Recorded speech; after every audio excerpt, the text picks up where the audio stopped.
Hãy subscribe cho kênh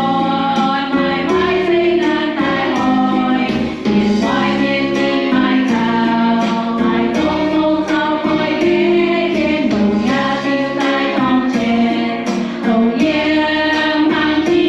Mì Gõ để không bỏ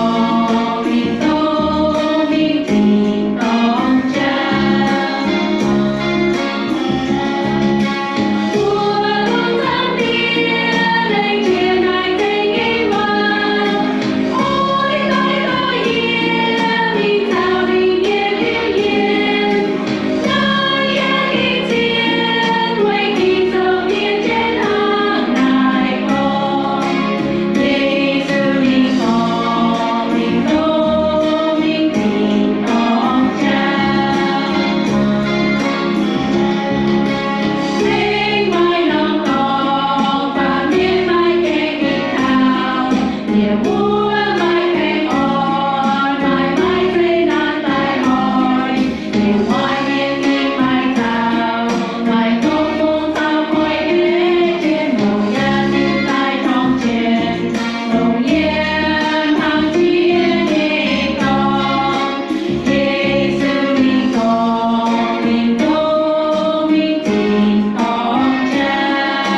being confident by Sienx.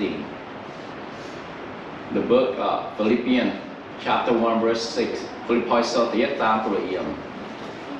Our title today is being confident. So some of us may be in the midst of the greatest battle of our Christian life. Some kind of battle we might go through right now. But it is a battle. Mbuo mà tế bá mbuo mà tập mbuo mà tế mbuo xuống quang sự những cháu phải tùng mbuo xiên trên trước trên vùng như nó sông hồ mbuo xiên nông ni mbuo khảo nông ni những mà tế bá mà sông hồ mbuo quang trên nhẹ phải mbuo xuống ở sủ quang sủ như phun thảo mbuo như mẹ quầy bèn như cháu phải quầy xem phim nằm như cháu phải quầy mbuo can thái lệnh kinh hung phải mbuo mà sông hồ mbuo ta tại xuống mbuo hạt quang sủ nó sông hồ hạt quang sủ nó tỏng nhưng như mẹ mbuo hai lệ hai tỉnh hai mày tỉnh như siêu thiên vùng là hai Maybe some of us are in the middle of a trial and afflictions or a setback that we cannot see any way out of it.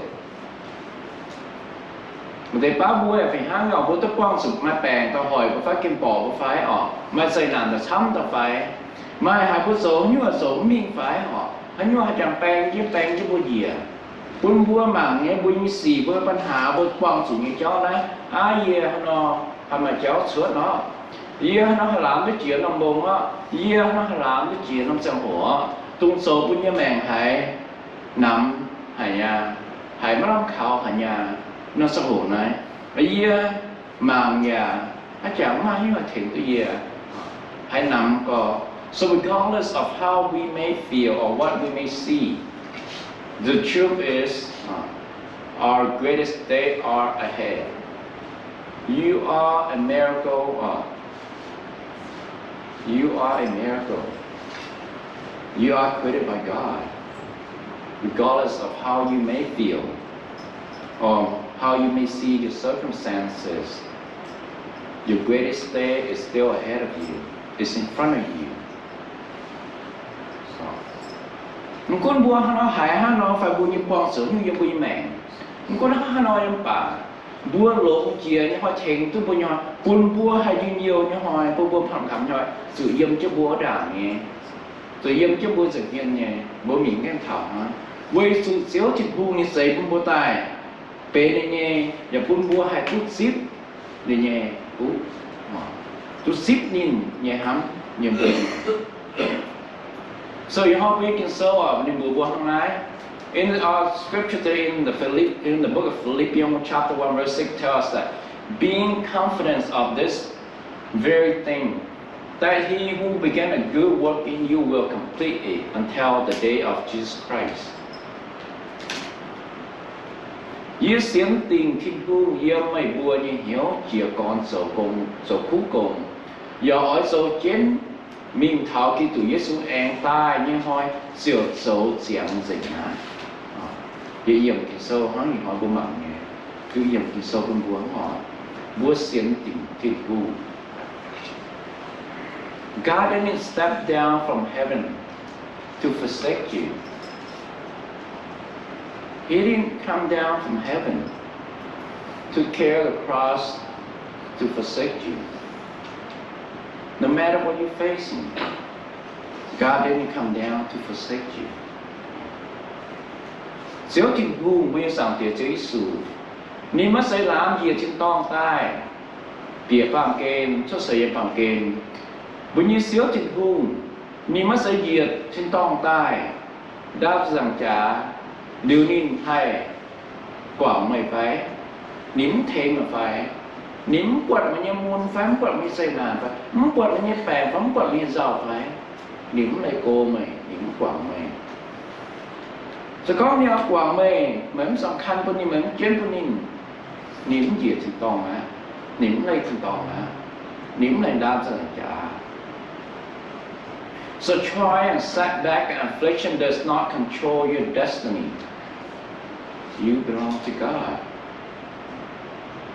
Mới có một quan sự như gì hắn như bà, hắn như bèn bà, Hãy như vậy cho bà kịp bỏ mẹ cho này niềm bùa hãy cuốn tụ mà nhẹ mẹ hãy cuốn tụ mà nhẹ ế hãy cuốn tụ mà nhẹ phú hãy cuốn tụ mà nhẹ cháu vì dù mày bén chiếu trên phù nghe mày bén đi nam nhiều mày bén đi nghe bén với nhẹ chiếu trên phù. So Jesus knew that he would be crucified, but he also knew after the crucifixion there would be a resurrection. He knew that the cross was not the end, but the beginning. Siêu Giêsu ni hiếu tu ni là hiếu tu ni là sự tin sự rằng cha, tu ni là sự tin sự rằng cha, tu ni là sự tài những rằng cha, nên hiếu tu nó sẽ xếp mùi, sẽ tài. Sẽ có xem nhà chủ nhà sẽ dễ mà nếu hiếu có là xem chia con bún nên cả tu trang làm chia xem chia con bún ba miền câu làm hám nhà câu làm khảo như người mẹ xem chia con bún ba miền xuống hám như nó không sụt tài không sụt miệt giúp sụi như bụi địa xíu ít xuống thì hiếu nái nên đi không cần gì. So setback doesn't mean it's over. A door shut means a door is about to open. And ending only means that there is a new beginning. Mình có mà sao hồ bố quang sủ nhá, sổ bố bèn, sổ bố bùa, hãy chỗ như sổ miên họ. Hãng bố nhé lòng kèng á như mình mang lòng côn, dẫn tu lòng côn. Ý số nó sẽ dẫn tu năm sẽ ở số ở bể là số giờ lo năm tòng mà năm béo ấy à rồi nhúng tu năm béo giờ mình số như là hai chọn như là hai năm đồ năm cây quên chứ hai trăm mình như là ta chẳng ghét cái bùa họ kèn mai quên và kèn phải hám nghe mai coi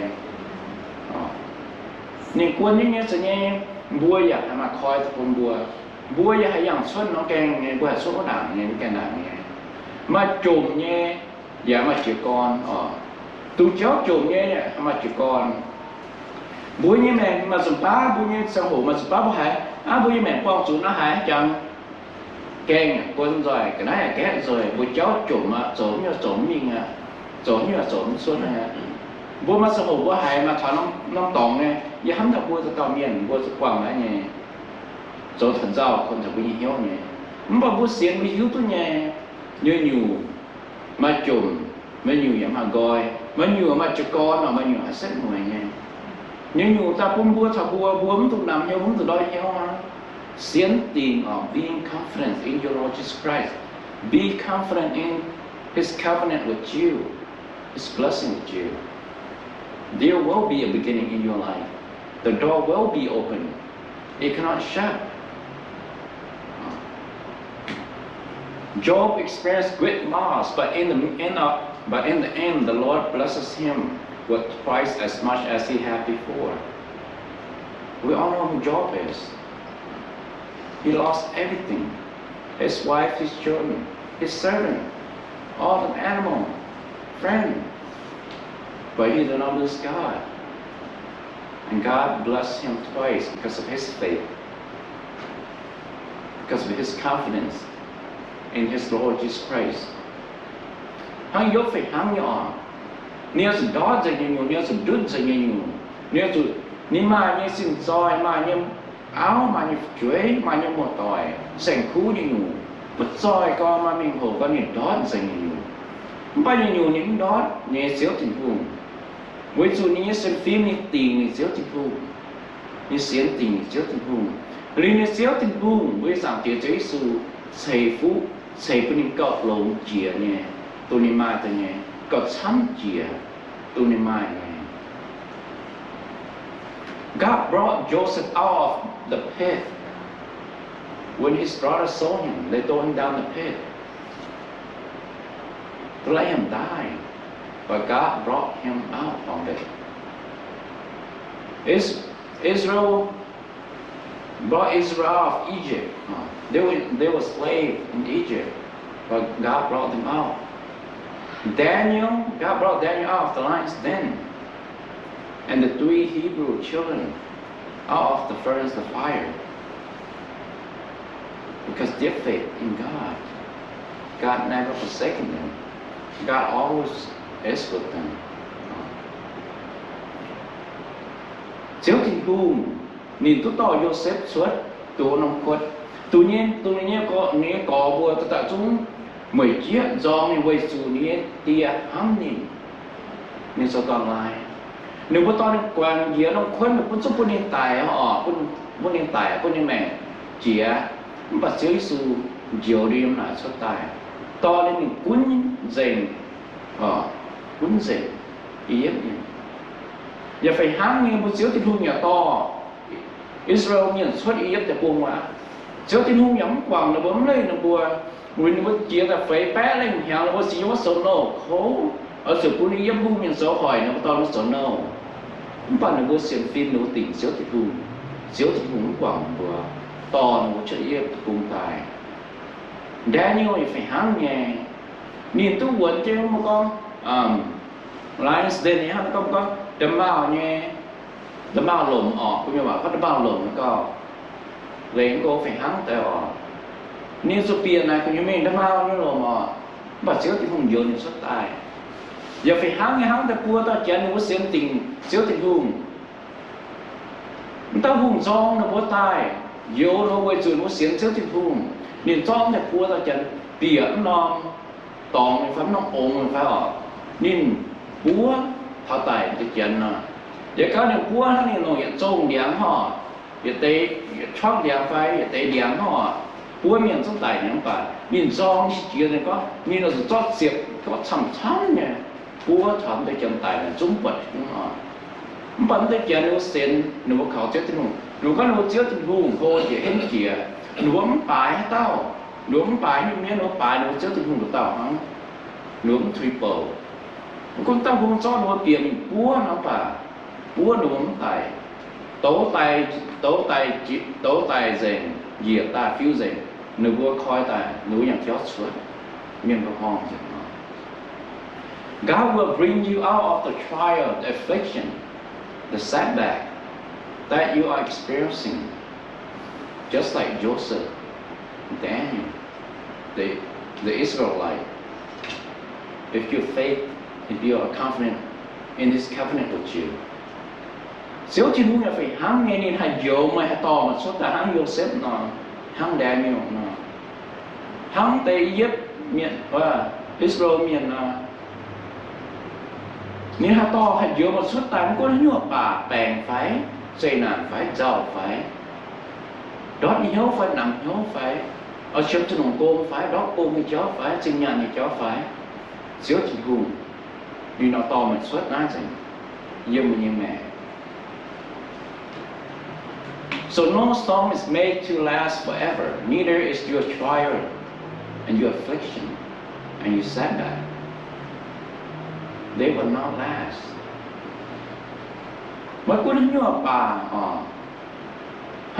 hăng bây giờ luôn đi Friday tôi dùng bắt chia nhẹ bỏ xa đây luôn dòng dăng rủi co mai như vậy điều hăng hóa mai như vậy điều hoàng với những mèn phải hăng nghe mai có những điều hai mai điều xây nạn hỏi bùa mai là điều nắm theo cái bỏ thôi bao nhiêu hiếu dân chấm dầu bèn có mai cái nhỏ hay đút mai nhưng nhiều mai sang hồ nhé chiếu tình trạng tôi phải muốn xiên tình nhìn lẽ như hòa xiên tình nhìn khảo tình nhìn như nhiều mai sang hồ nhưng một xíu thì cùng nhé hồ đi regardless of what you may be going through, regardless of what you are facing, you have this promise.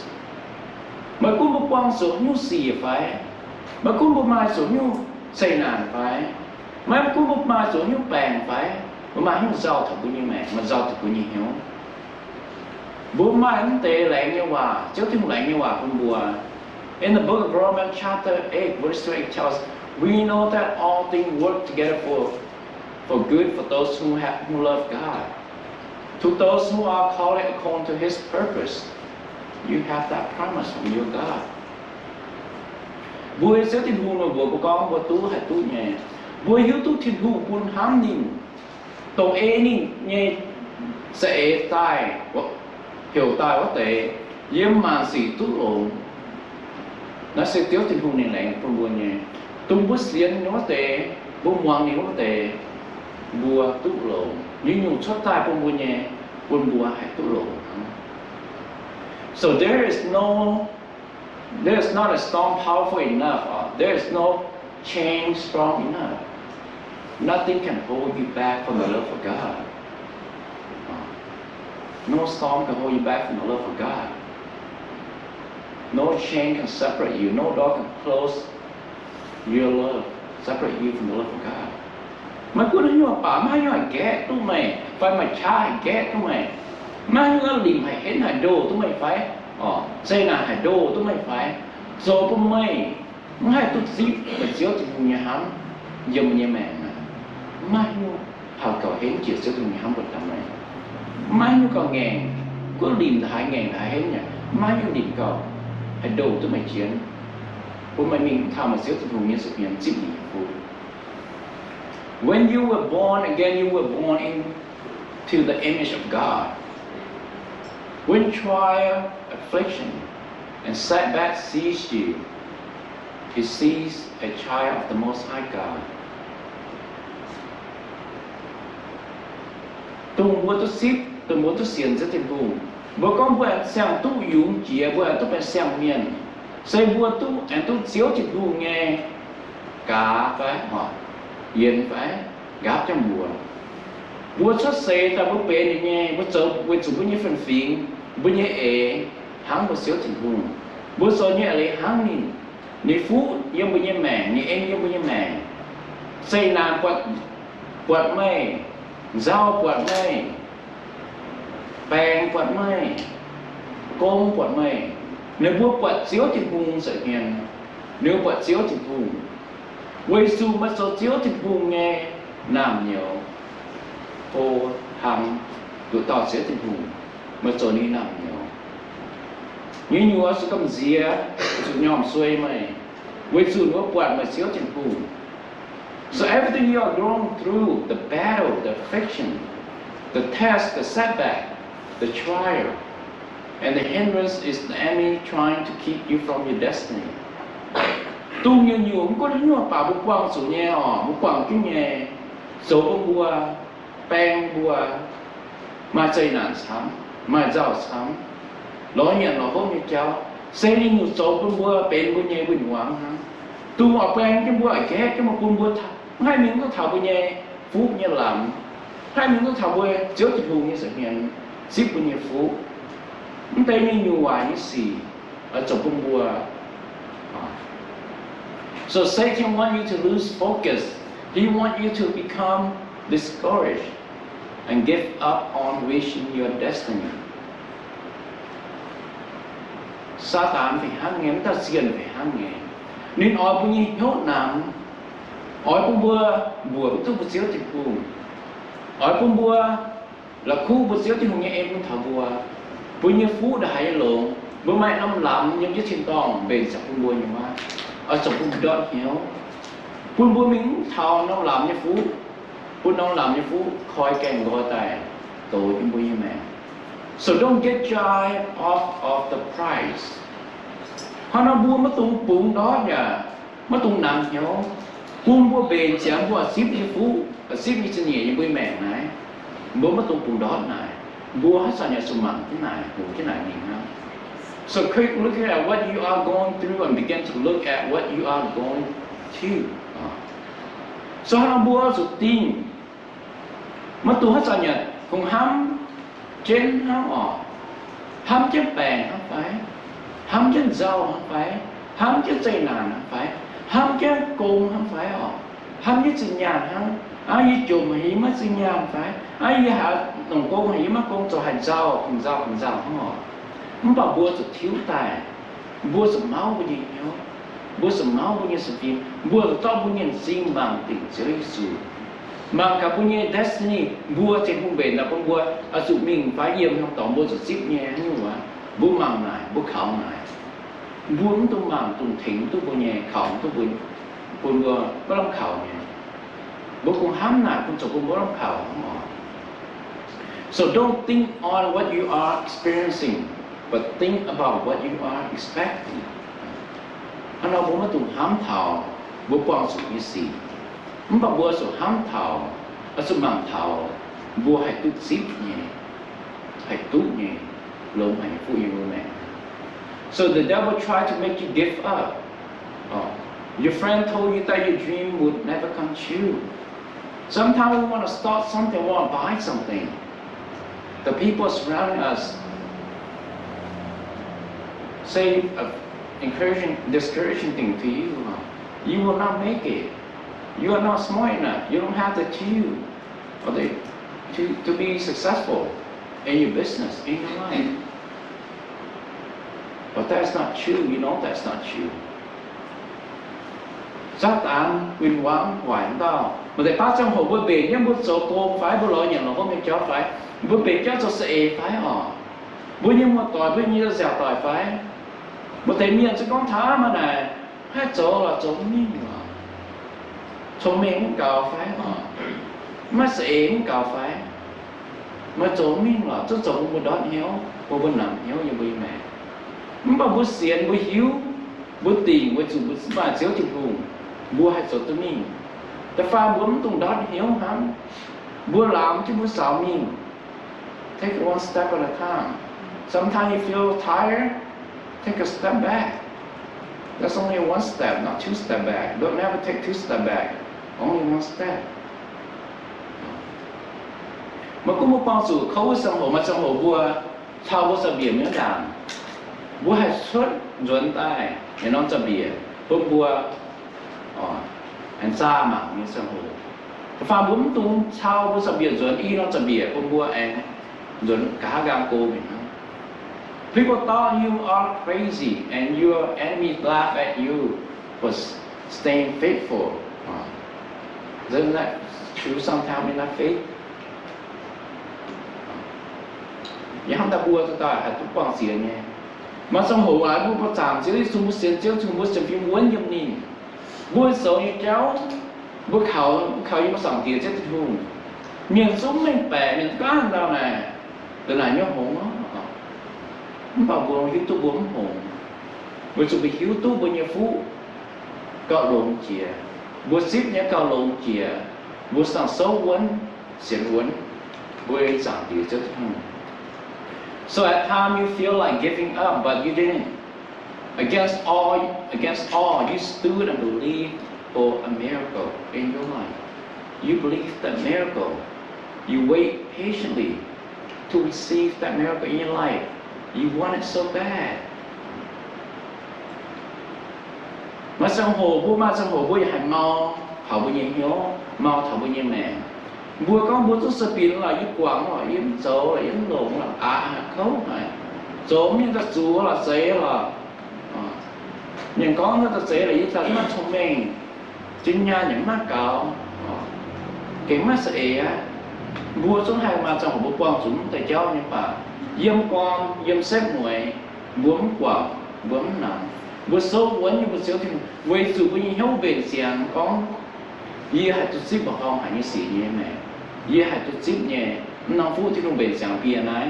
Ye mà nhé, mà bền nhé nhé. Ye tu zip, ye hai tu, ye sang xấu quấn, ye như xíu thì hù. So because you stay faithful, God is going to bless you greater than you ever been blessed. Because you refuse to give up and stay true to God during your trial, your affliction, and setback, the gate of blessing is open for you. The farm bướm tung nằm hiếu bướm từ đó đi hiếu ha. Chỉ có một xiên lông, xiên tiền. Bữa như xíu thì hù nếu sợi phú của mày cào lông chia tung mà tút ta chỉ nghe hăng dốt mà. Cào lông chia, bố quang chủ như xí quang chủ rằng hăng dốt nó bố quang chủ như ngủ dây nà quang chủ vừa. Mà bố bất tung nhòm xuôi, bố bất tung màu. Bố bất tung lạnh xuôi, bố hùng kinh mình thảo bùa tút nhẹ.